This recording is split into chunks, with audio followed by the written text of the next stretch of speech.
खौना माटी के बनल पड़ो तो है। इतना दर्द साके कोई कैसे चुप रह सकेला। भिखारी के अगर सोना की कटोरा भी देगा ना तो भीख ही मानी। अरे घर में मिक्सर पड़ा बा बाकी ना दे त सिलबट्टा में मसाला पिसवे। अरे ई गांव जवार अगर देखी तो हमर नाक न कट जाई है। एकरे पतो के कौनो गुण सहून नहीं की। माई इनमें इनका कोनो दोस्त नहीं के। नैहरे में कबो मिक्सर वगैरह चलाए हुई है तब ना ससुरे में चलाई है। माला एकदम ठीक कहती है। अरे पिया तो एकदम गरीबे के बेटी। अरे क्या कही हमार तक किस्मत फूट गई बा।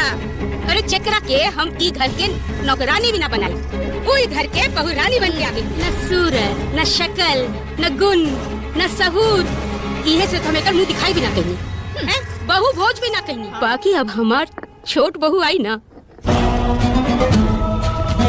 तब हम अपन दिल के सारा अरमान पूरा करब। चला सब से न तो बेसहुर के देख देख के ना हमारे बदन में आग लग जाला आग। ठीक है चला मरी जा। लगता हमारा आग में मरचा की झार लग गई। अगर आपको भोजपुरी फिल्में देखने का शौक है तो आपके लिए खुशखबरी है। एक नई भोजपुरी फिल्म सास वर्सेस बहू जल्द ही रिलीज हुई है। इससे पहले मेकर्स ने फिल्म का ज़बरदस्त ट्रेलर रिलीज किया था जिसमें सास और बहू के बीच घमासान को दिखाया गया है, लेकिन आखिरी में जो कुछ भी होता है वह हर किसी को इमोशनल कर देगा। सास वर्सेस बहू फिल्म में 4 मिनट 12 सेकंड के ट्रेलर का दिखाया गया है। एक माँ अपनी बेटी के लिए कौशल्या जैसी सास ढूंढने का वादा करती है, लेकिन शादी करके वो जिस घर में जाती है वहाँ उसे सिवाय दुख के कुछ भी नहीं मिलता। सास बड़ी बहू के साथ भी बहुत बुरा बर्ताव करती है जिसे वो सबक सिखाने का फैसला लेती है। रिश्तों की इस लड़ाई में आखिरी में किसकी जीत होती है ये देखकर आपके आंसू निकल आएंगे। इस फिल्म के स्टार कास्ट इस फिल्म में सुभी शर्मा, ऋचा दीक्षित, देव सिंह, रितेश उपाध्याय, जे नीलम, कंचन मिश्रा, राम, सुजान सिंह, सोनिया मिश्रा, रोहित सिंह, मटरू और अन्य सितारे नजर आएंगे। सास वर्सेस बहू भोजपुरी फिल्म के निर्माता विनय सिंह और अंशुमन सिंह हैं। डायरेक्टर राजकिशोर प्रसाद उर्फ राजू हैं। राइटर सुरेंद्र मिश्रा, विवेक मिश्रा हैं। संगीत अमन श्लोक ने दिया है। गीतकार प्रिया सिंह, नजीम अली, सुगम सिंह, मनोरंजन झा, सुरेंद्र मिश्रा, अमन श्लोक हैं। ये फिल्म जल्द ही रिलीज हुई है।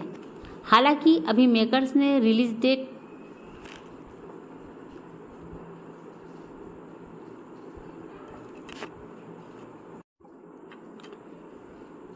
ये जो नई भोजपुरी फिल्म सास वर्सेस बहू का धांसू ट्रेलर आया है, सास की साजिश और बहू का बदला, रिश्तों की लड़ाई में कौन जीतेगा ये देखना काफ़ी दिलचस्प रहेगा आपको।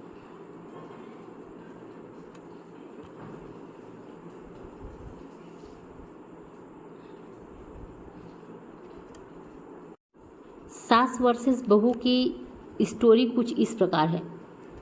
फिल्म की स्टार्टिंग होते ही ये दिखाया गया है कि जो ऋचा शर्मा हैं वो शादी होकर कहीं जा रहे हैं, यानी अपने ससुराल गई हैं और उनका परछन वर्छन हो रहा है, उनको गाड़ी से उतारने की तैयारी हो रही है। जब वो गाड़ी से उतर कर आती हैं, कमरे में घुसती हैं तो जो परिवार के लोग रहते हैं उनसे कहते हैं कि आप अपनी सास के पैर छू लें। सास जो कि फ़ोटो में टंगी हुई हैं, पूरा घूंघट लंबा डाला है, चेहरा नहीं दिख रहा है, वो उसको देखकर डर जाती हैं और उनकी नींद खुल जाती है। हाँ, नींद खुल जाती है का मतलब ये है कि वो सपना देख रही होती हैं और उनको ये सपने हमेशा आते हैं जिसमें एक सास है जो सर अपना चेहरा पूरा ढकी रहती है और वो ऋचा शर्मा को जब भी वो सोए रहती हैं उनका गला दबाने जाती है। जब नींद टूटती है ऋचा शर्मा की तो वो ये कहती हैं अपनी माँ से कि माँ, मुझे पति कैसा भी मिले मैं कॉम्प्रोमाइज़ करूँगी, पर मुझे सास कौशल्या जैसे चाहिए, मुझे डायन सास नहीं चाहिए। वो आजकल की सास जो हों उनसे बहुत डरती है, तो चाहती मुझे पति जैसा भी रहेगा चलेगा, पर सास मुझे अच्छी चाहिए। तो उसकी माँ बोलती है अरे बेटा ऐसा नहीं है, वो अच्छी मिलेगी तुमको सास। बस बात यहाँ ख़त्म होती है। उसके बाद कहानी कुछ आगे बढ़ती है। एक परिवार है जहाँ एक बहू जिसको सास दिन रात टॉर्चर करते रहती है। वो टॉर्चर इसलिए क्योंकि वो गरीब घर की बेटी है, उसने कोई दहेज नहीं लाया। पर जो हीरोइन है वो काफ़ी सीधी सादी है, दिन भर रोते रहती है। जो टिपिकल जो दिखाते हैं इंडियन हाउसवाइफ, टिपिकल बस रोते रहना, दर्द सहना और काम करते रहना, वो सीन वो प्ले कर रही हैं। सास का अत्याचार इतना ज़्यादा बहू पर है, इतना ज़्यादा बहू पर है कि वो कुछ भी होता है घर परिवार या नहीं, उनका परिवार कोई छोटा नहीं है, परिवार में बहुत सारे लोग हैं। 2 नंदे हैं, एक की शादी हो चुकी है, एक कंवारी है। उसके बाद जो सास है, सास की भी एक नंद है, वो भी यहीं रहती है। साथ में सास का भाई जो साला लगेगा, सास के भाई जो जीजा का साला लगेगा, वो भी वहाँ रहता है। और सास की सास भी अभी जिंदा है, लेकिन सास की सास भी अपने बिल्कुल वैसी टेढ़ी है। इस सब के जितने सारे हैं, इनमें सबके दिमाग टेढ़े चलते हैं। बस इसमें अच्छा कौन है? एक तो जो सीता नाम है, जो बड़ी बहू है, वो सीता अच्छी है, जो सीधी सादी है। उनके पति जो बने हैं वो भी काफ़ी सीधे साधे हैं, वो भी अच्छे हैं। जो छोटा देवर है वो भी अच्छा बना है, उनका भी कैरेक्टर अच्छा है। और जो ससुर हैं उनका तो सबसे ज़बरदस्त कैरेक्टर है। ये पहला फिल्म भोजपुरी का मैंने देखा जिसमें सास का ताव और रुतबा इतना ज़्यादा है। उस जब नॉर्मली फिल्म देखो तो सास का रुतबा जब इतना ज़्यादा होता है तो उस फिल्म में आप देखोगे, चाहे वो बॉलीवुड का हो चाहे भोजपुरी हो, जब सास इतनी चगड़ रहती है उस फिल्म में ससुर ज़रूर भीगी बिल्ली रहता है। पर ये फिल्म जस्ट अपोजिट है।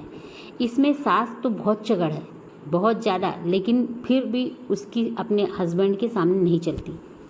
हस्बैंड चाहे जो बोल के उसको दबा दे, वो उसकी मजाल नहीं है कि वो अपना मुंह खोल दे। इस फिल्म में ये चीज़ मुझे बहुत अच्छा लगा। मर्द हो तो मर्द की तरह रहो।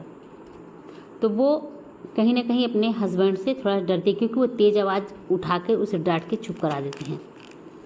लेकिन जो बिगड़ैल घोड़ी रहेगा उससे संभालना काफ़ी मुश्किल है। तो सास उसी कैटेगरी में आती हैं। और सास के ताल्लुक जितने भी हैं, उन सास की ननंद हैं और उनकी दोनों बेटियां, खुद उनका भाई और सास की सास, ये सब एक ही थाली के चट्टे बट्टे हैं और सारे ड्रामेबाज। तो इस फिल्म में ऐसा होता है कुछ, जो छोटा वाला देवर है, बड़ी वाली भाभी का तो बहुत यानी दिखाया गया है कि उसको हर एक चीज़ की तकलीफ़ दिया जाता है, हर एक काम में उसके नुस्खे निकाला जाता है, उसको डांटा पीटा जाता है। लेकिन बेचारी रो धोकर अपना सारा काम करती है। काम करने के बाद भी उसके काम की सराहना नहीं होती, उसके काम में कमी निकाल कर उसे मारा पीटा जाता है। बस वो हाथ नहीं उठाती हैं लेकिन ज़बान से मारती हैं। पति अपनी बीवी का दर्द समझते हैं। जैसा कि आपने ट्रेलर की स्टार्टिंग में देखा होगा, पैर में चोट लगी। वो पैर में चोट इसलिए लगी है क्योंकि वो जब मेहमान कोई आए होते हैं तो चाय लेकर अंदर से आती है, लेकिन चाय उसका पैर फिसलता है और चाय का ट्रे गिर जाता है और सारे प्याले टूट जाते हैं। उस प्याले का एक कांच उनके पैर में लग जाता है, उसी से खून निकलता है। अब पूरा परिवार आ जाता है और उसे बहुत खरी खोटी सुनाता है। उसके पैर से निकल रहे खून के ऊपर ध्यान किसी का नहीं जाता। सब बस यही देखते हैं कि चाय गिर गया, कप प्लेट टूट गया और वो एक कोने बैठ के रो रही है, वो किसी को नहीं दिखाई देता। जब ससुर आते हैं तो ससुर अपनी औरत को डांटते हैं कि तुम लोग को प्याला दिख रहा है, कि तुम्हारा कप प्लेट का सेट टूट गया ये दिख रहा है, उसके पैर से निकलता हुआ खून तुमको दिखाई नहीं दे रहा है। बस सब शांत हो जाते हैं और अलग अलग एक्सप्रेशन देने लगते हैं, क्योंकि बहू की तकलीफ़ से सास को या उसके परिवार को कुछ लेना देना नहीं है। अगर वो आंसू भी बहाती है तो उस आंसू से भी उनको कोई फ़र्क पड़ता नहीं है, इसलिए वो सारे एक्सप्रेशन दे रहे हैं कि ये नौटंकी कर रही है। ये चीज़ यहाँ ख़त्म होता है जब पति आता है अपनी बीवी को ऐसे देखता है तो उसको बहुत तकलीफ़ होती है, लेकिन वो क्या करे। जैसे बीवी सीधी है वैसा है हस्बैंड भी सीधा है। उसकी ज़ुबान अपने माँ के सामने नहीं खुलती, गलत चीज़ पर भी नहीं खुलती, जबकि ये गलत है।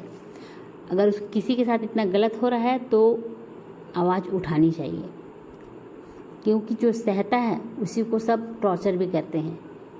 कम से कम अगर गलत नहीं हो तो गलत का साथ भी ना दो।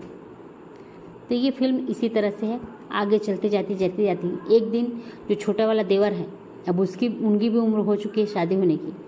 एक दिन वो गाड़ी से कहीं बाहर जा रही थी, तब तक अचानक देखते हैं कि एक लड़की को धक्के मार के उससे ससुराल वाले बाहर फेंक रहे हैं और वो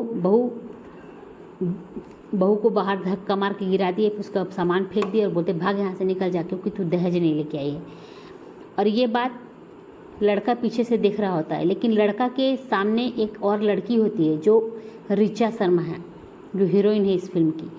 वो देखते रहती हैं और वो उस लड़की को, जिसको धक्के मारकर बाहर निकाला जा रहा है, उस लड़की के पास जाती हैं और उसे हिम्मत देती हैं कि रो रो के इस तरह से रहोगी तो तुम्हें और सहना पड़ेगा, तुमको अपने लिए आवाज़ उठानी पड़ेगी। इस तरह से प्रोत्साहित करती हैं कि वो प्रोत्साहित हो जाती है और वहीं से डंडा उठाकर सास को, ससुर को, अपने आदमी तक को डंडा ही डंडा मारती है। जब बहू का ये अवतार देखते हैं तो वो ऑटोमेटिक शांत हो जाते हैं और बहू से माफ़ी मांगकर उसे कमरे में ले लेते हैं। लड़की की इस बात को देखकर जो छोटा वाला देवर है वो काफ़ी इम्प्रेस होता है, कहता है इनकी ज़रूरत तो मेरे घर में है। और उनके सामने जाकर, ऋचा शर्मा के सामने जाता बोलता है कि आप जैसी लड़की की ज़रूरत तो पूरे भारत में है, कई ऐसे घर हैं जहां आपकी ज़रूरत है, सबसे पहले तो मेरे घर में ही ज़रूरत है। तो वो बोलती क्या? बोलता कि हाँ, क्या आप मुझसे शादी करेंगी?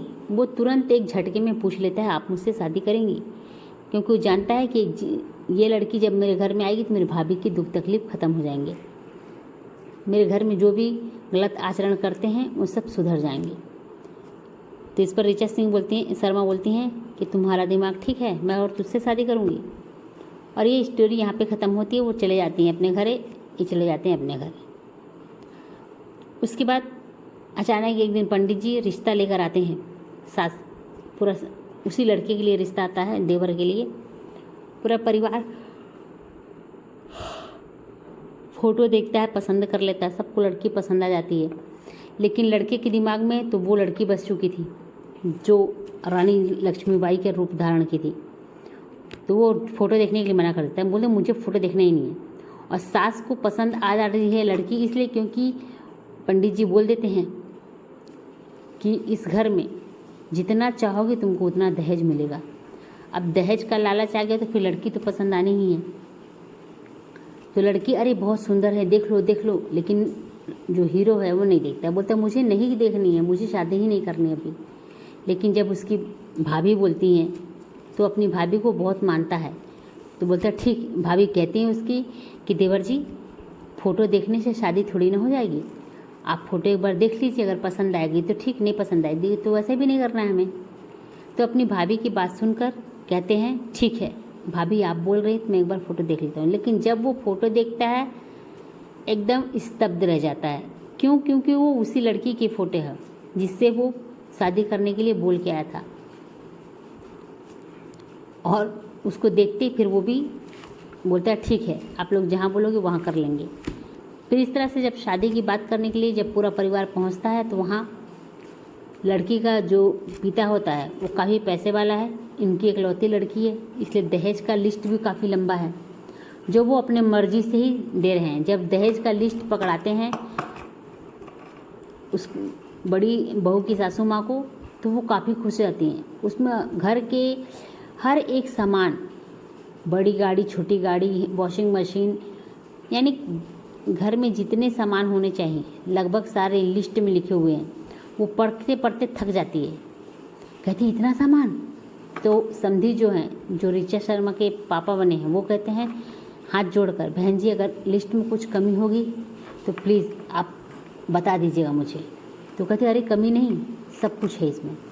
और फिर ये शादी हो जाती है। जब शादी होकर ऋचा शर्मा अपने घर जाती हैं तो उनका काफ़ी अच्छे से स्वागत होता है। भाई वो छोटी बहू हैं, उसके ऊपर से दहेज लेकर आई हैं, तो उनको इज्जत मान सम्मान बहुत मिलता है घर में, खासकर सास से। अगर सास किसी को मान सम्मान दे रही है तो बाकी जो उनके चेले चमचे हैं वो भी उनको दे रहे हैं। सास बड़ी बहू को पसंद नहीं करती, इसलिए सभी लोग पसंद नहीं करते हैं। तो छोटी बहू का थोड़ा सा बोलबाला है।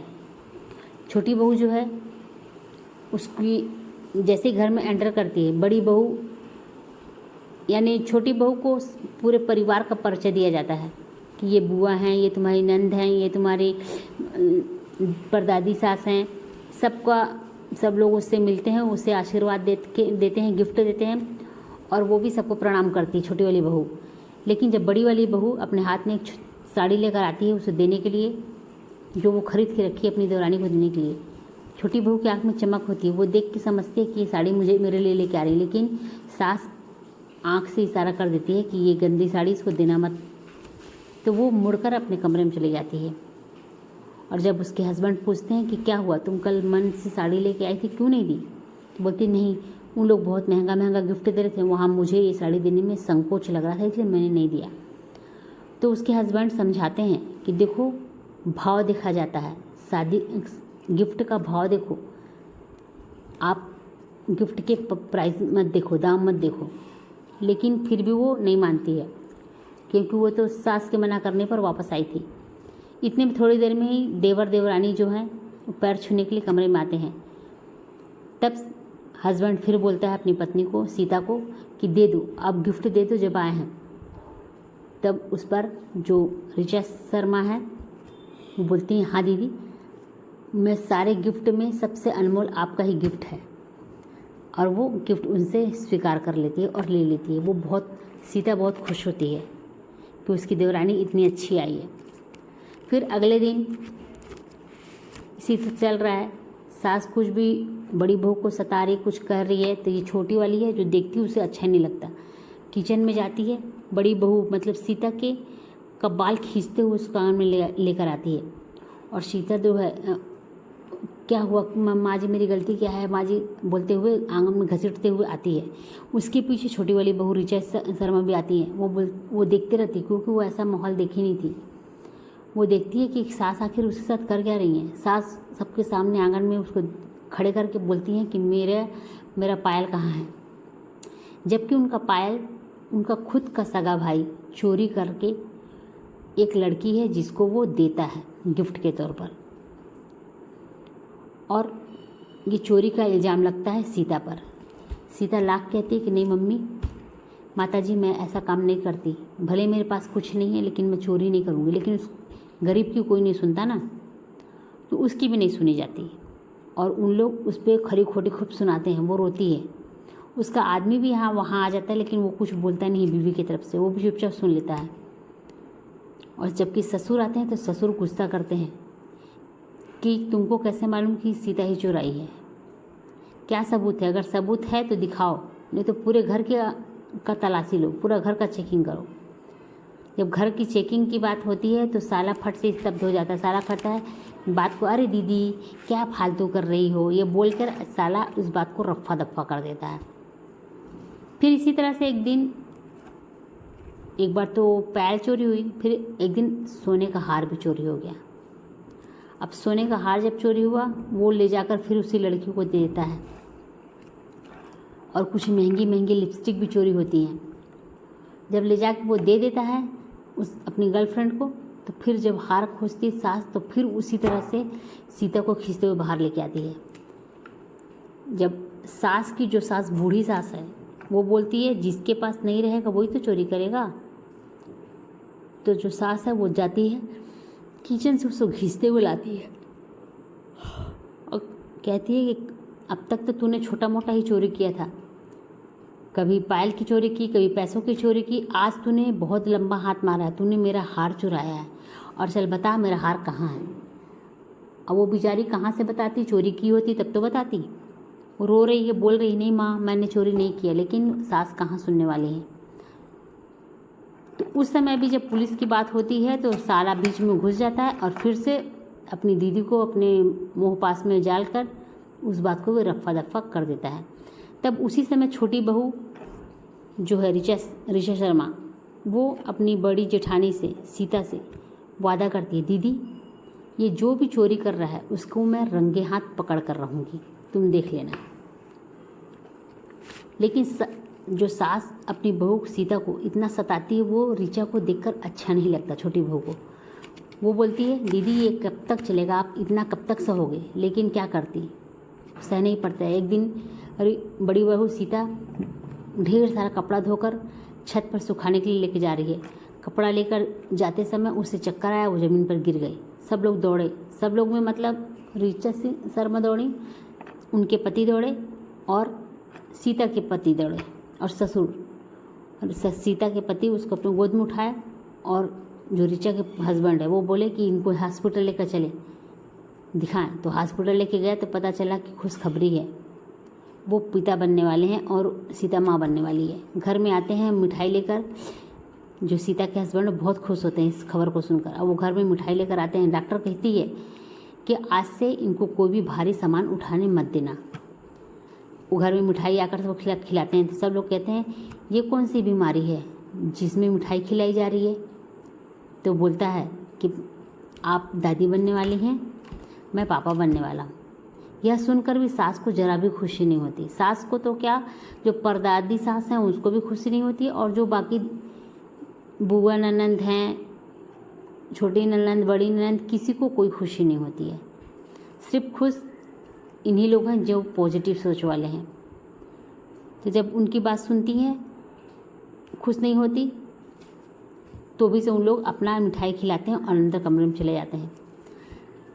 दूसरे तीसरे दिन जानबूझकर सास कहती है बड़ी बहू सीता से कि आज मेरा छत पे नहाने का मन कर रहा है, जा तो नीचे से एक बाल्टी पानी लेके आना, आज छत पे ही नहाऊंगी।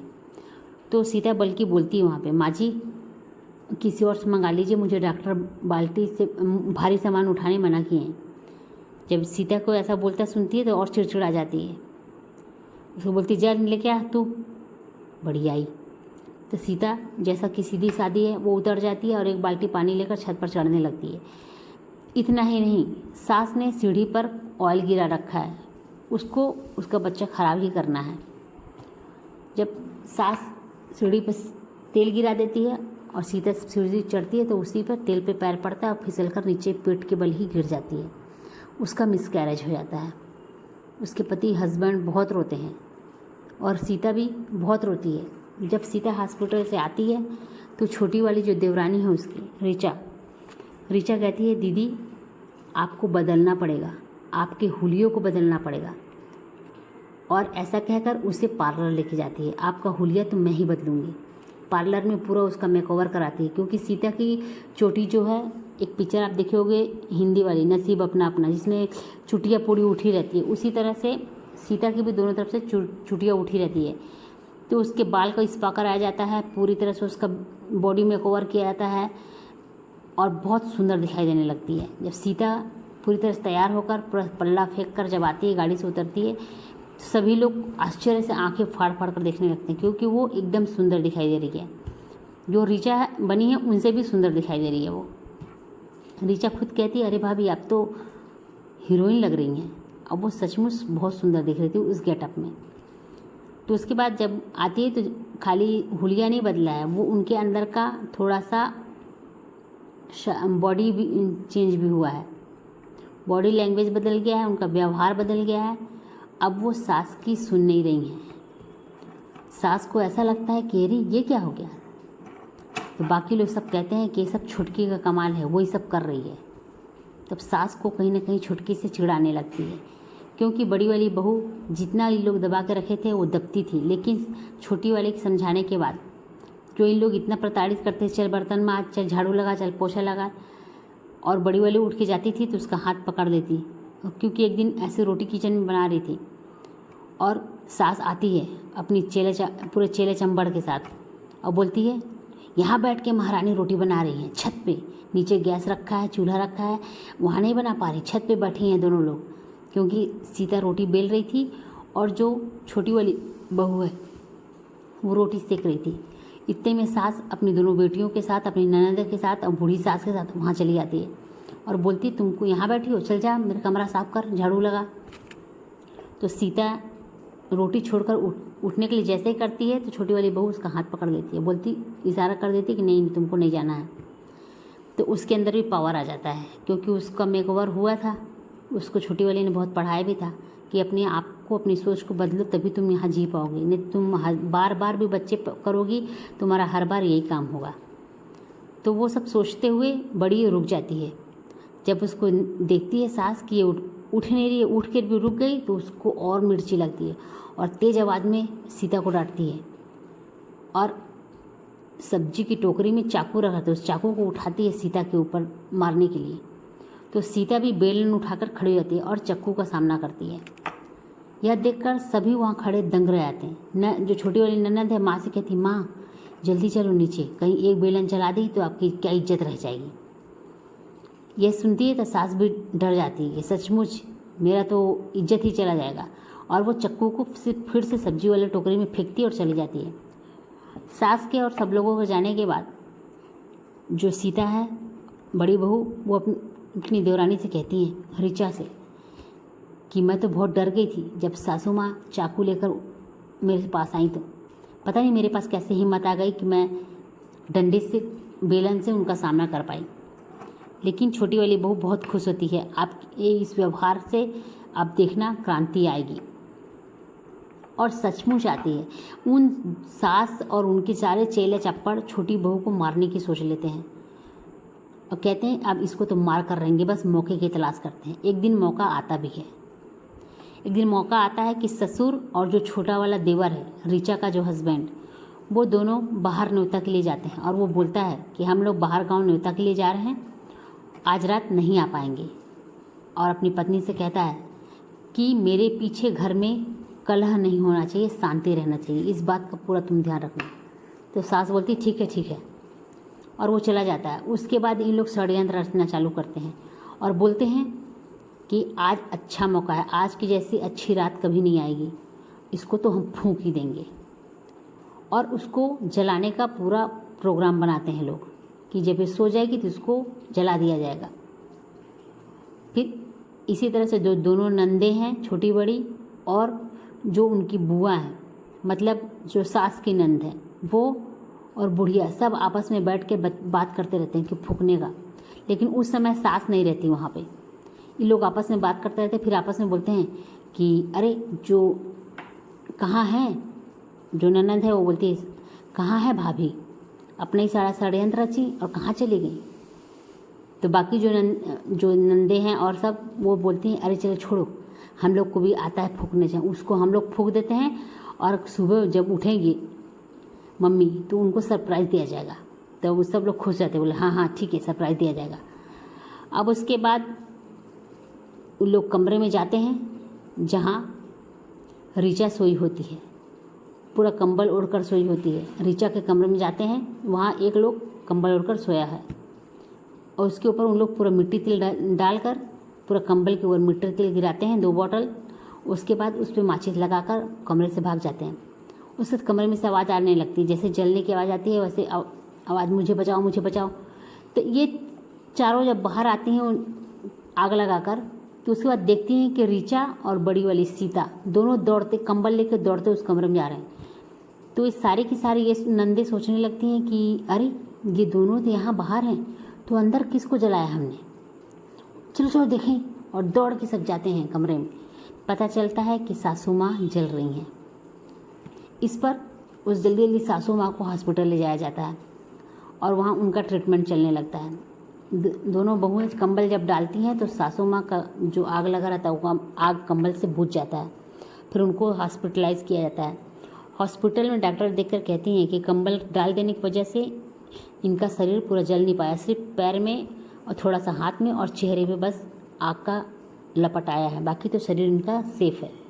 अगर कंबल नहीं पड़ता तो बहुत बड़ी दुर्घटना हो सकती थी। तो सास का चैप्टर यहाँ ख़त्म। जब ये बोलते हैं सब लोग घर जाते हैं। अभी जो नंदे हैं, बुआ हैं, सब आपस में मिलती हैं, कहती हैं ये कैसे हो गया, हम लोगों ने तो ऋचा के कमरे में ही जाकर आग लगाई थी। तब तक पीछे से ऋचा आती है और बोलती है कि ये सब मैंने किया है, ये सब तुम लोग मुझे फूकने के लिए कर रहे थे, तुम्हारे चाल में मैंने तुमको फंसाया है। और वो पूरी तरह से स्टोरी बताती है।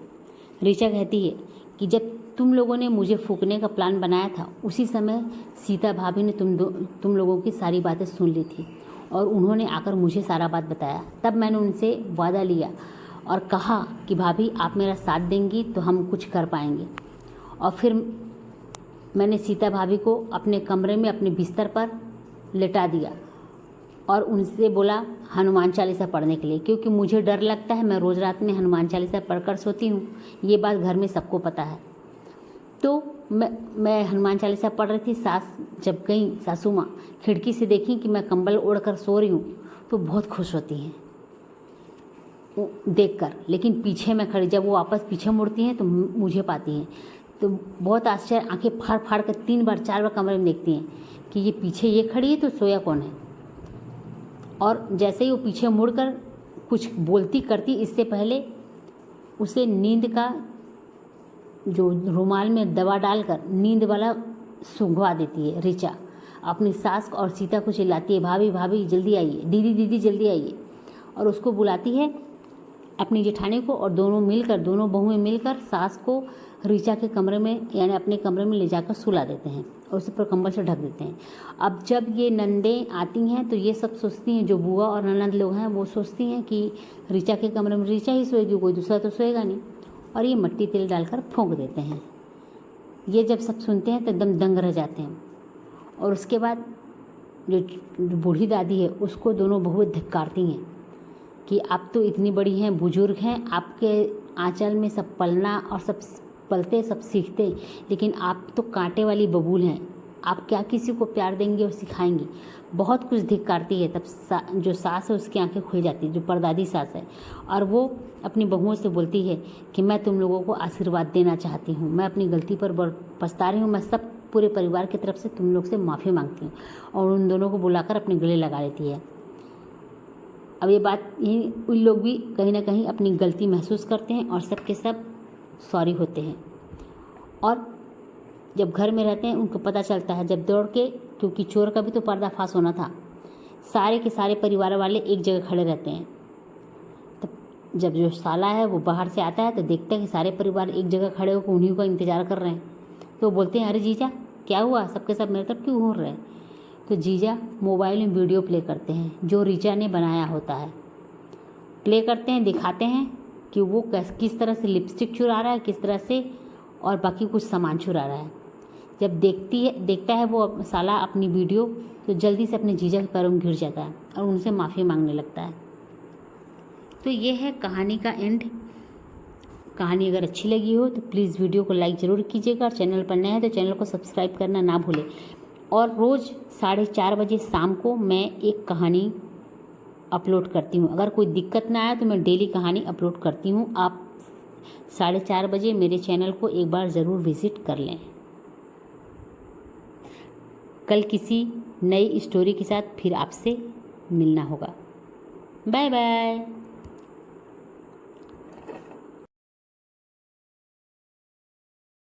अगर आपको भोजपुरी फिल्में देखने का शौक़ है तो आपके लिए खुशखबरी है। एक नई भोजपुरी फिल्म सास वर्सेस बहू जल्द ही रिलीज हुई है। इससे पहले मेकर्स ने फिल्म का ज़बरदस्त ट्रेलर रिलीज किया था जिसमें सास और बहू के बीच घमासान को दिखाया गया है, लेकिन आखिरी में जो कुछ भी होता है वह हर किसी को इमोशनल कर देगा। सास वर्सेस बहू फिल्म में 4 मिनट 12 सेकंड के ट्रेलर का दिखाया गया है।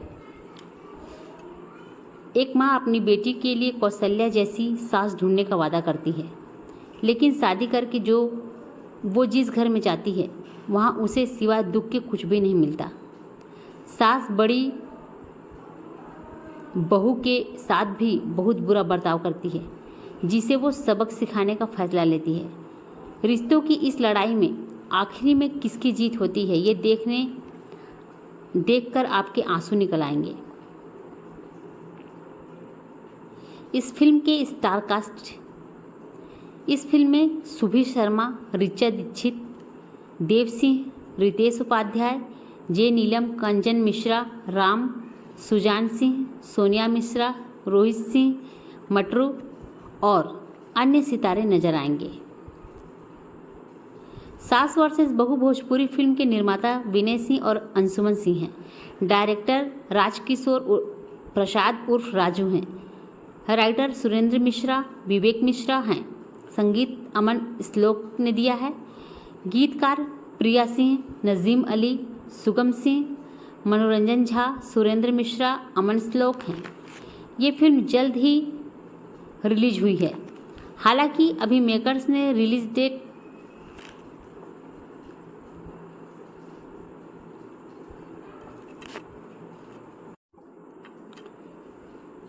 ये जो नई भोजपुरी फिल्म सास वर्सेस बहू का धांसू ट्रेलर आया है, सास की साजिश और बहू का बदला, रिश्तों की लड़ाई में कौन जीतेगा, ये देखना काफ़ी दिलचस्प रहेगा आपको।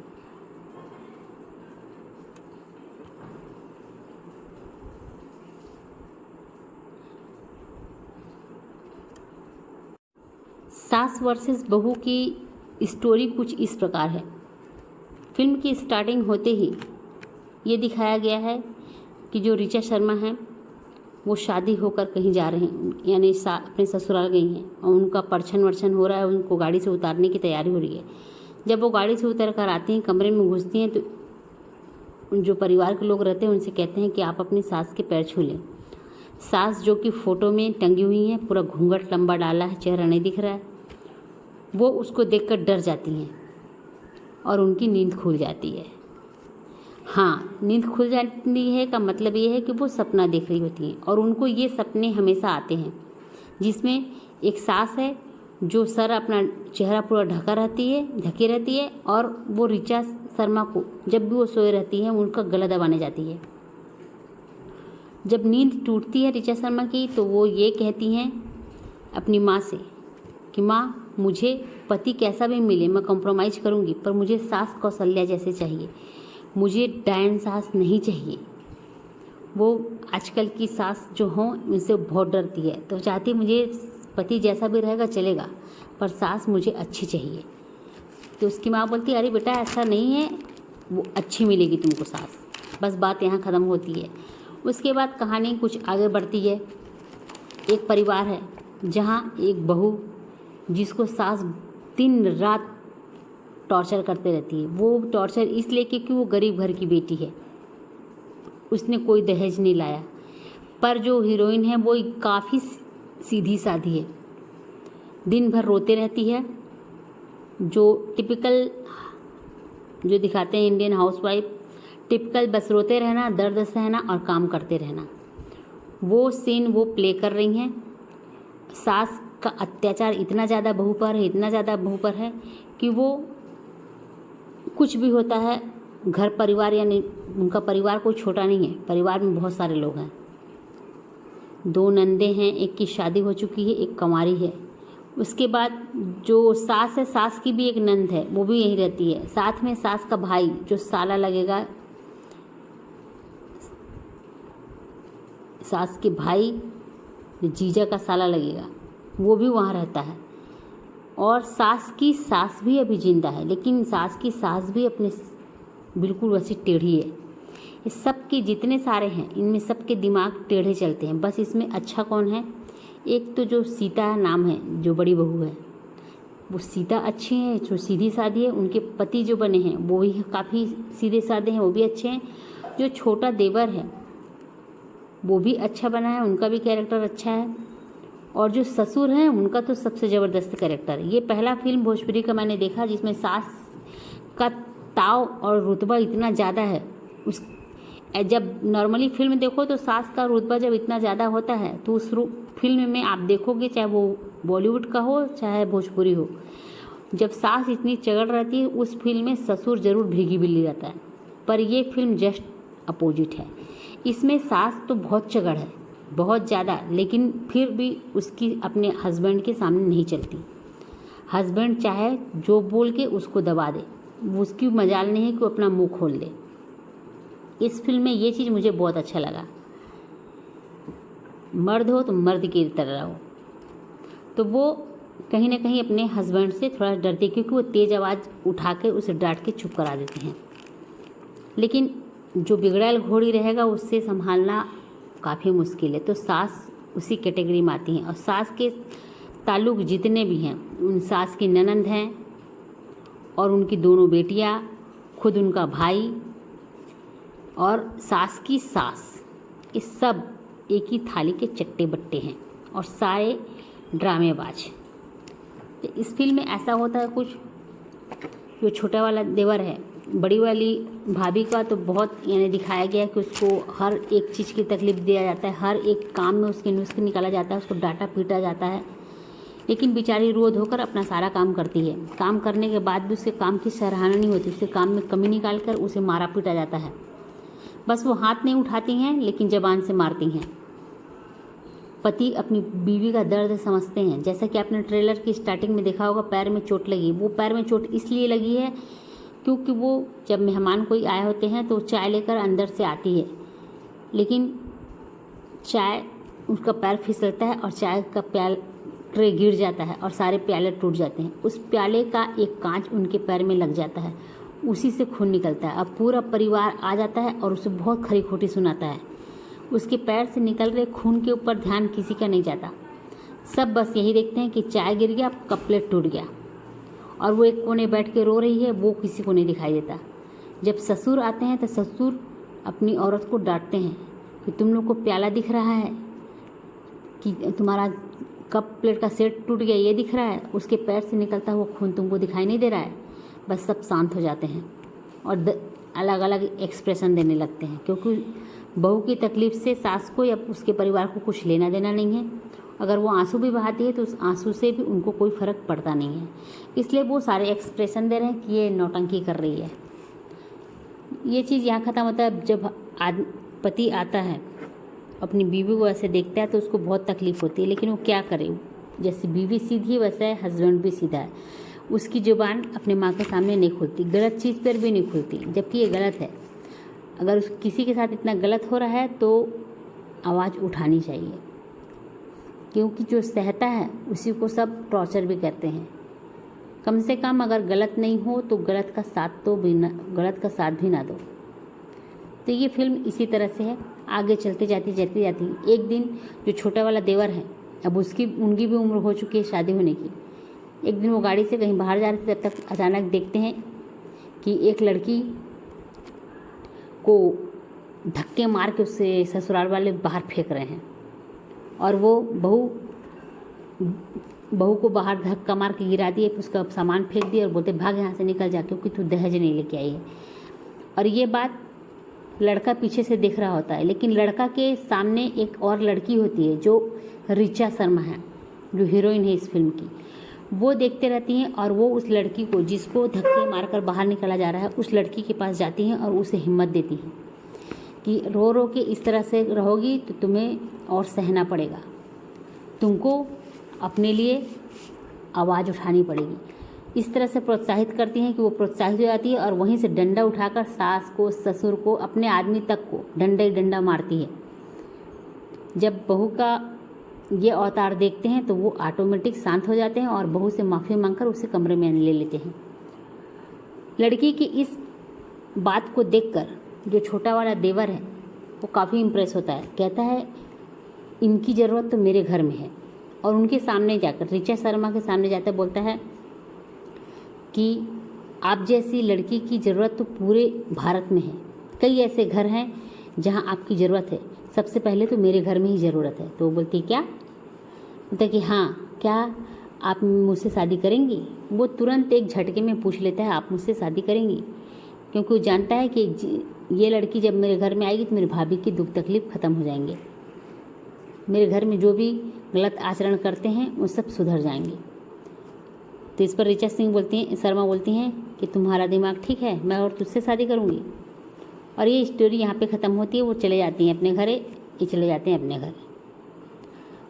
उसके बाद अचानक एक दिन पंडित जी रिश्ता लेकर आते हैं, सास पूरा उसी लड़के के लिए रिश्ता आता है, देवर के लिए। पूरा परिवार फ़ोटो देखता है, पसंद कर लेता है, सबको लड़की पसंद आ जाती है। लेकिन लड़के के दिमाग में तो वो लड़की बस चुकी थी जो रानी लक्ष्मीबाई के रूप धारण की थी। तो वो फ़ोटो देखने के लिए मना कर देता है, बोलते मुझे फ़ोटो देखना ही नहीं है। और सास को पसंद आ जा रही है लड़की, इसलिए क्योंकि पंडित जी बोल देते हैं कि इस घर में जितना चाहोगे तुमको उतना दहेज मिलेगा। अब दहेज का लालच आ गया तो फिर लड़की तो पसंद आनी ही है। तो लड़की अरे बहुत सुंदर है, देख लो, लेकिन जो हीरो है वो नहीं देखता, बोलता मुझे नहीं देखनी है, मुझे शादी ही नहीं करनी अभी। लेकिन जब उसकी भाभी बोलती हैं तो अपनी भाभी को बहुत मानता है। तो बोलता ठीक, भाभी कहती हैं उसकी कि देवर जी फ़ोटो देखने से शादी थोड़ी ना हो जाएगी, आप फ़ोटो एक बार देख लीजिए, अगर पसंद आएगी तो ठीक, नहीं पसंद आएगी तो वैसे भी नहीं करना है हमें। तो अपनी भाभी की बात सुनकर कहते हैं ठीक है, भाभी आप बोल रही तो मैं एक बार फ़ोटो देख लेता हूँ। लेकिन जब वो फ़ोटो देखता है एकदम स्तब्ध रह जाता है। क्यों? क्योंकि वो उसी लड़की की फ़ोटो है जिससे वो शादी करने के लिए बोल के आया था, और उसको देखते ही फिर वो भी बोलता है ठीक है आप लोग जहाँ बोलोगे वहाँ कर लेंगे। फिर इस तरह से जब शादी की बात करने के लिए जब पूरा परिवार पहुँचता है तो वहाँ लड़की का जो पिता होता है वो काफ़ी पैसे वाला है, इनकी इकलौती लड़की है, इसलिए दहेज का लिस्ट भी काफ़ी लंबा है जो वो अपने मर्जी से ही दे रहे हैं। जब दहेज का लिस्ट पकड़ाते हैं उस बड़ी बहू की सासू माँ को तो वो काफ़ी खुश रहती हैं। उसमें घर के हर एक सामान, बड़ी गाड़ी, छोटी गाड़ी, वॉशिंग मशीन, यानी घर में जितने सामान होने चाहिए लगभग सारे लिस्ट में लिखे हुए हैं। वो पढ़ते पढ़ते थक जाती है, कहती है इतना सामान।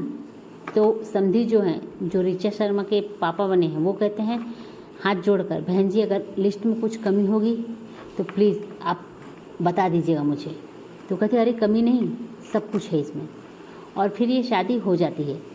जब शादी होकर ऋचा शर्मा अपने घर जाती हैं तो उनका काफ़ी अच्छे से स्वागत होता है। भाई वो छोटी बहू हैं, उसके ऊपर से दहेज लेकर आई हैं, तो उनको इज्जत मान सम्मान बहुत मिलता है घर में, खासकर सास से। अगर सास किसी को मान सम्मान दे रही है तो बाकी जो उनके चेले चमचे हैं वो भी उनको दे रहे हैं। सास बड़ी बहू को पसंद नहीं करती, इसलिए सभी लोग पसंद नहीं करते हैं। तो छोटी बहू का थोड़ा सा बोलबाला है। छोटी बहू जो है उसकी जैसे घर में एंटर करती है, बड़ी बहू यानी छोटी बहू को पूरे परिवार का परिचय दिया जाता है कि ये बुआ हैं, ये तुम्हारी नंद हैं, ये तुम्हारी परदादी सास हैं। सब लोग उससे मिलते हैं, उससे आशीर्वाद देते हैं, गिफ्ट देते हैं, और वो भी सबको प्रणाम करती है छोटी वाली बहू। लेकिन जब बड़ी वाली बहू अपने हाथ में एक साड़ी लेकर आती है उसे देने के लिए, जो वो खरीद के रखी है अपनी देवरानी को देने के लिए, छोटी बहू की आँख में चमक होती है। वो देख के समझती है कि ये साड़ी मेरे लिए लेके आ रही है, लेकिन सास आँख से इशारा कर देती है कि ये गंदी साड़ी इसको देना मत। तो वो मुड़कर अपने कमरे में चली जाती है। और जब उसके हस्बैंड पूछते हैं कि क्या हुआ, तुम कल मन से साड़ी लेके आई थी, क्यों नहीं दी? तो बोलती नहीं, उन लोग बहुत महंगा गिफ्ट दे रहे थे, वहाँ मुझे ये साड़ी देने में संकोच लग रहा था, इसलिए मैंने नहीं दिया। तो उसके हस्बैंड समझाते हैं कि देखो भाव देखा जाता है, शादी गिफ्ट का भाव देखो, आप गिफ्ट के प्राइस मत देखो, दाम मत देखो। लेकिन फिर भी वो नहीं मानती है, क्योंकि वो तो सास के मना करने पर वापस आई थी। इतने में थोड़ी देर में ही देवर देवरानी जो हैं पैर छूने के लिए कमरे में आते हैं। तब हस्बैंड फिर बोलता है अपनी पत्नी को, सीता को, कि दे दो, आप गिफ्ट दे दो जब आए हैं। तब उस पर जो ऋचा शर्मा है वो बोलती हैं, हाँ दीदी, मैं सारे गिफ्ट में सबसे अनमोल आपका ही गिफ्ट है। और वो गिफ्ट उनसे स्वीकार कर लेती है और ले लेती है। वो सीता बहुत खुश होती है कि उसकी देवरानी इतनी अच्छी आई है। फिर अगले दिन इसी से चल रहा है, सास कुछ भी बड़ी बहू को सता रही, कुछ कह रही है, तो ये छोटी वाली है जो देखती है उसे अच्छा नहीं लगता, किचन में जाती है, बड़ी बहू मतलब सीता के बाल खींचते हुए उसको आंगन में लेकर आती है। और सीता जो है, क्या हुआ माँ जी, मेरी गलती क्या है माँ जी, बोलते हुए आंगन में घसीटते हुए आती है। उसके पीछे छोटी वाली बहू ऋचा शर्मा भी आती है। वो देखते रहती, क्योंकि वो ऐसा माहौल देखी नहीं थी। वो देखती है कि सास आखिर उसके साथ कर क्या रही हैं। सास सबके सामने आंगन में उसको खड़े करके बोलती हैं कि मेरा पायल कहाँ है, जबकि उनका पायल उनका खुद का सगा भाई चोरी करके एक लड़की है जिसको वो देता है गिफ्ट के तौर पर। और ये चोरी का इल्ज़ाम लगता है सीता पर। सीता लाख कहती है कि नहीं मम्मी, माताजी मैं ऐसा काम नहीं करती, भले मेरे पास कुछ नहीं है लेकिन मैं चोरी नहीं करूँगी। लेकिन उस गरीब की कोई नहीं सुनता ना, तो उसकी भी नहीं सुनी जाती। और उन लोग उस पर खरी खोटी खूब सुनाते हैं, वो रोती है। उसका आदमी भी वहाँ आ जाता है, लेकिन वो कुछ बोलता नहीं बीवी की तरफ से, वो भी चुपचाप सुन लेता है। और जबकि ससुर आते हैं तो ससुर गुस्सा करते हैं कि तुमको कैसे मालूम कि सीता ही चुराई है, क्या सबूत है? अगर सबूत है तो दिखाओ, नहीं तो पूरे घर का तलाशी लो, पूरा घर का चेकिंग करो। जब घर की चेकिंग की बात होती है तो साला फट से स्तब्ध हो जाता है। साला कहता है बात को, अरे दीदी क्या फालतू कर रही हो, ये बोलकर साला उस बात को रफ्फा दफ्फा कर देता है। फिर इसी तरह से एक दिन, एक बार तो पायल चोरी हुई, फिर एक दिन सोने का हार भी चोरी हो गया। अब सोने का हार जब चोरी हुआ, वो ले जाकर फिर उसी लड़की को दे देता है, और कुछ महंगी महंगी लिपस्टिक भी चोरी होती हैं। जब ले जाकर वो दे देता है उस अपनी गर्लफ्रेंड को, तो फिर जब हार खोजती है सास, तो फिर उसी तरह से सीता को खींचते हुए बाहर लेके आती है। जब सास की, जो सास बूढ़ी सास है, वो बोलती है जिसके पास नहीं रहेगा वही तो चोरी करेगा, तो जो सास है वो जाती है किचन से उसको घिसते हुए लाती है और कहती है कि अब तक तो तूने छोटा मोटा ही चोरी किया था, कभी पायल की चोरी की, कभी पैसों की चोरी की, आज तूने बहुत लंबा हाथ मारा है, तूने मेरा हार चुराया है, और चल बता मेरा हार कहाँ है। अब वो बेचारी कहाँ से बताती, चोरी की होती तब तो बताती। वो रो रही है, बोल रही नहीं माँ मैंने चोरी नहीं किया, लेकिन सास कहाँ सुनने वाली है। तो उस समय भी जब पुलिस की बात होती है तो साला बीच में घुस जाता है और फिर से अपनी दीदी को अपने मुँह पास में डाल कर उस बात को रफ़ा दफ़ा कर देता है। तब उसी समय छोटी बहू जो है ऋचा शर्मा, वो अपनी बड़ी जेठानी से, सीता से वादा करती है, दीदी ये जो भी चोरी कर रहा है उसको मैं रंगे हाथ पकड़ कर रहूँगी, तुम देख लेना। लेकिन जो सास अपनी बहू सीता को इतना सताती है, वो ऋचा को देखकर अच्छा नहीं लगता छोटी बहू को। वो बोलती है दीदी ये कब तक चलेगा, आप इतना कब तक सहोगे, लेकिन क्या करती, सह नहीं पड़ता है। एक दिन बड़ी बहू सीता ढेर सारा कपड़ा धोकर छत पर सुखाने के लिए लेके जा रही है। कपड़ा लेकर जाते समय उसे चक्कर आया, वो ज़मीन पर गिर गई। सब लोग दौड़े, सब लोग में मतलब ऋचा शर्मा दौड़ी, उनके पति दौड़े और सीता के पति दौड़े और ससुर, और सीता के पति उसको अपने गोद में उठाया, और जो ऋचा के हस्बैंड है वो बोले कि इनको हॉस्पिटल लेकर चले दिखाएं। तो हॉस्पिटल लेके गए तो पता चला कि खुशखबरी है, वो पिता बनने वाले हैं और सीता माँ बनने वाली है। घर में आते हैं मिठाई लेकर, जो सीता के हस्बैंड बहुत खुश होते हैं इस खबर को सुनकर। अब वो घर में मिठाई लेकर आते हैं। डॉक्टर कहती है कि आज से इनको कोई भी भारी सामान उठाने मत देना। वो घर में मिठाई आकर वो खिलाते हैं, तो सब लोग कहते हैं ये कौन सी बीमारी है जिसमें मिठाई खिलाई जा रही है। तो बोलता है कि आप दादी बनने वाली हैं, मैं पापा बनने वाला हूँ। यह सुनकर भी सास को जरा भी खुशी नहीं होती। सास को तो क्या, जो परदादी सास हैं उसको भी खुशी नहीं होती, और जो बाकी बुआ ननंद हैं, छोटी ननंद, बड़ी ननंद, किसी को कोई खुशी नहीं होती है। सिर्फ खुश इन्हीं लोग हैं जो पॉजिटिव सोच वाले हैं।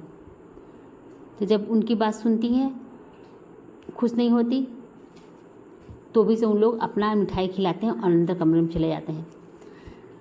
दूसरे तीसरे दिन जानबूझकर सास कहती है बड़ी बहू सीता से कि आज मेरा छत पे नहाने का मन कर रहा है, जा तो नीचे से एक बाल्टी पानी लेके आना, आज छत पे ही नहाऊंगी। तो सीता बल्कि बोलती है वहाँ पे, माँ जी किसी और से मंगा लीजिए, मुझे डॉक्टर बाल्टी से भारी सामान उठाने मना किए हैं। जब सीता को ऐसा बोलता सुनती है तो और चिड़चिड़ा जाती है। उसको बोलती जा लेके आ तू, बड़ी आई। तो सीता जैसा कि सीधी सादी है वो उतर जाती है और एक बाल्टी पानी लेकर छत पर चढ़ने लगती है। इतना ही नहीं, सास ने सीढ़ी पर ऑयल गिरा रखा है, उसको उसका बच्चा ख़राब ही करना है।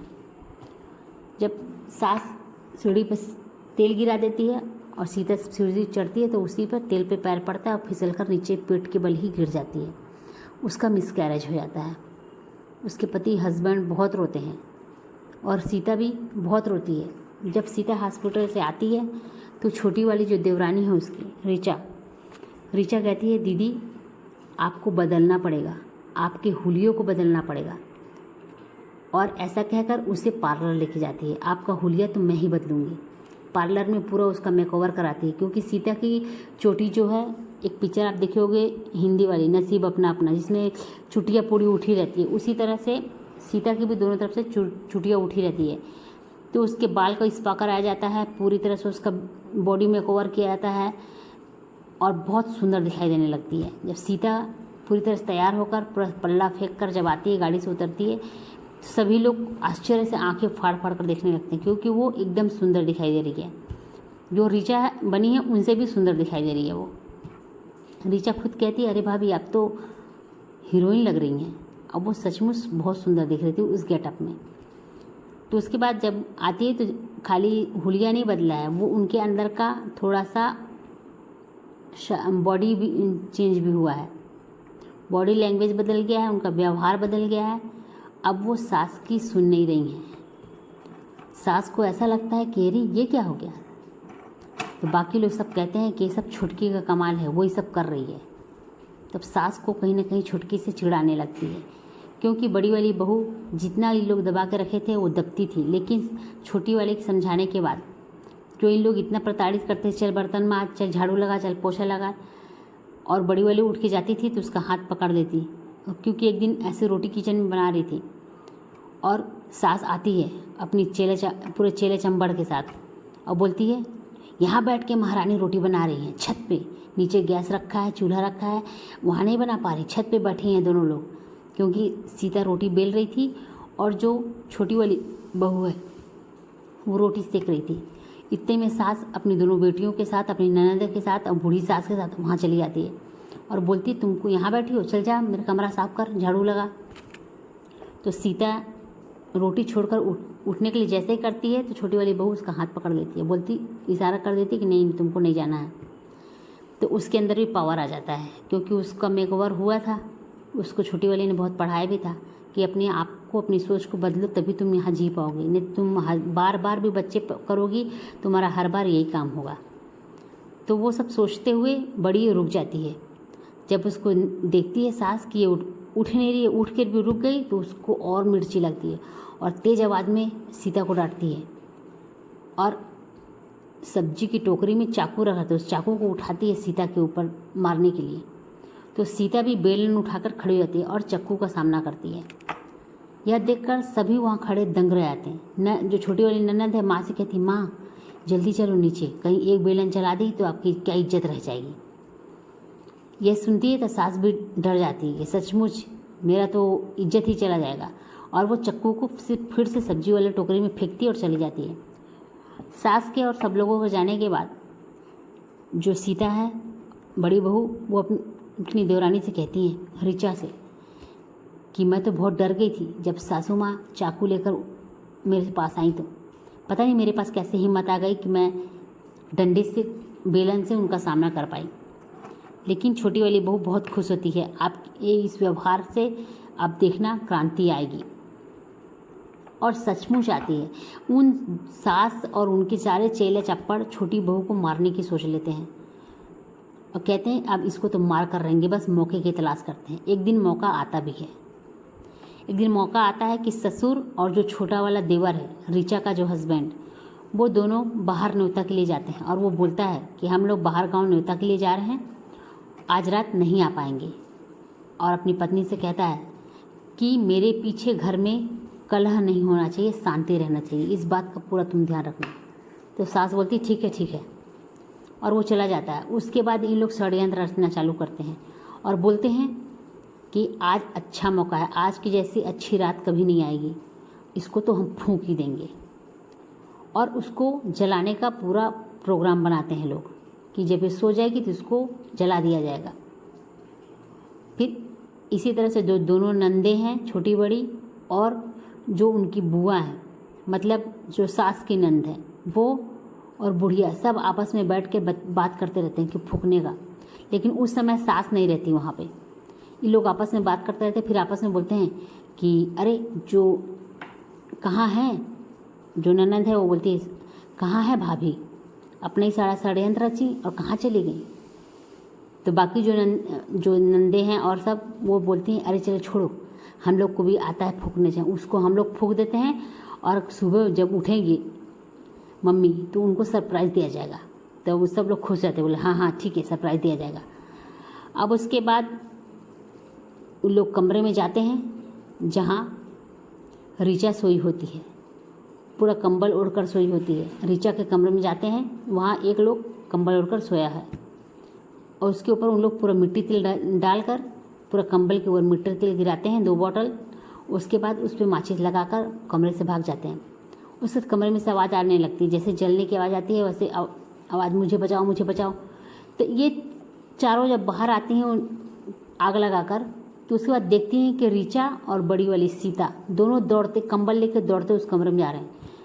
तो ये सारी की सारी ये नंदे सोचने लगती हैं कि अरे ये दोनों तो यहाँ बाहर हैं, तो अंदर किसको जलाया हमने, चलो चलो देखें। और दौड़ के सब जाते हैं कमरे में। पता चलता है कि सासू माँ जल रही हैं। इस पर उस जल्दी जल्दी सासू माँ को हॉस्पिटल ले जाया जाता है और वहाँ उनका ट्रीटमेंट चलने लगता है। दोनों बहुएं कंबल जब डालती हैं तो सासू माँ का जो आग लगा रहता है वो आग कंबल से बुझ जाता है। फिर उनको हॉस्पिटलाइज किया जाता है। हॉस्पिटल में डॉक्टर देखकर कहती हैं कि कंबल डाल देने की वजह से इनका शरीर पूरा जल नहीं पाया, सिर्फ पैर में और थोड़ा सा हाथ में और चेहरे पे बस आग का लपट आया है, बाकी तो शरीर इनका सेफ है। अगर कंबल नहीं पड़ता तो बहुत बड़ी दुर्घटना हो सकती थी। तो सास का चैप्टर यहाँ ख़त्म। जब ये बोलते हैं सब लोग घर जाते हैं।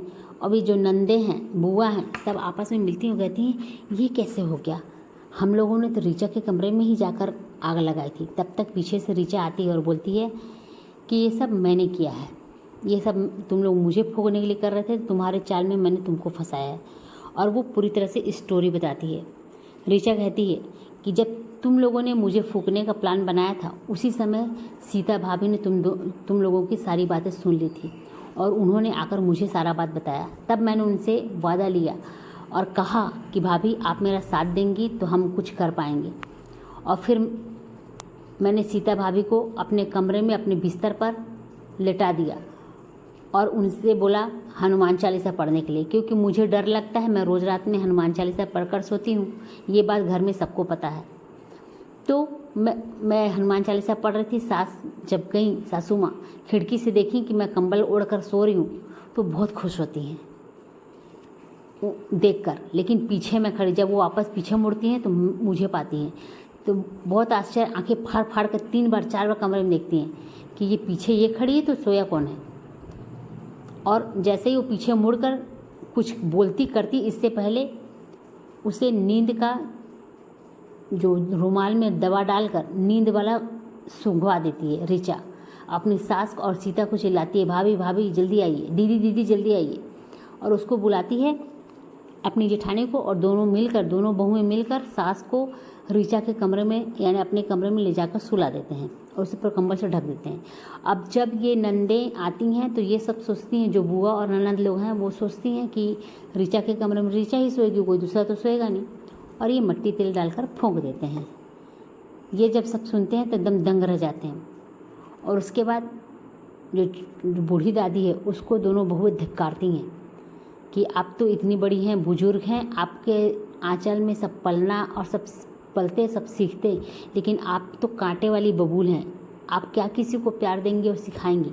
बहुत कुछ धिक्कारती है। तब जो सास है उसकी आंखें खुल जाती है, जो परदादी सास है, और वो अपनी बहुओं से बोलती है कि मैं तुम लोगों को आशीर्वाद देना चाहती हूँ, मैं अपनी गलती पर पछता रही हूँ, मैं सब पूरे परिवार की तरफ से तुम लोग से माफ़ी मांगती हूँ। और उन दोनों को बुलाकर अपने गले लगा लेती है। अब ये बात यही उन लोग भी कहीं ना कहीं अपनी गलती महसूस करते हैं और सब के सब सॉरी होते हैं। और जब घर में रहते हैं उनको पता चलता है, जब दौड़ के, क्योंकि चोर का भी तो पर्दाफाश होना था, सारे के सारे परिवार वाले एक जगह खड़े रहते हैं। तब जब जो साला है वो बाहर से आता है तो देखता है कि सारे परिवार एक जगह खड़े होकर उन्हीं का इंतज़ार कर रहे हैं। तो बोलते हैं अरे जीजा क्या हुआ, सबके सब मेरे तरफ क्यों घूर रहे हैं। तो जीजा मोबाइल में वीडियो प्ले करते हैं जो ऋचा ने बनाया होता है।